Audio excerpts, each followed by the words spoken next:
ஒரு பணக்காரன் தம் வீட்டு விண்டோவால வெளியில பாக்குறப்போ ஒரு ஏழை மனுஷன் அந்த வீட்டோட டஸ்ட்பின்ல இருந்து தனக்கான உணவை தேடி எடுத்துக்கிட்டு போறான். அந்த மனுஷனை இந்த பணக்காரன் பார்த்துட்டு தேங்க் காட், இந்த நிலைமையில நீ என்ன வைக்கல அப்படின்னு இறைவனுக்கு நன்றி செலுத்துறான்.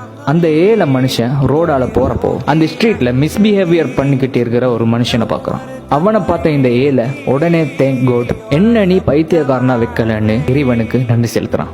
அப்படியே அந்த பைத்தியக்காரன் பின்னாடி திரும்பி பாக்குறப்போ ஒரு ஆம்புலன்ஸ்ல ஒரு நோயாளிய ஏத்திக்கிட்டு இருக்காங்க. அந்த நேரத்துல அந்த பைத்தியக்காரன் தேங்க் காட், என்ன நீ நோயாளி ஆக்கல, ஆரோக்கியமா வச்சிருக்கன்னு இறைவனுக்கு நன்றி செலுத்துறான். அப்படியே அந்த நோயாளி ஹாஸ்பிட்டலுக்கு போறப்போ மோச்சரில் இருந்து டெட் பாடிஸை எடுக்கிறாங்க. அதான் இந்த நோயாளி பாக்குறான். அப்புறம் அந்த நோயாளி உடனே தேங்க் காட், என்ன இன்னும் உயிரோடு வச்சிருக்க, டெட் பாடி ஆக்கலன்னு இறைவனுக்கு நன்றி செலுத்துறான்.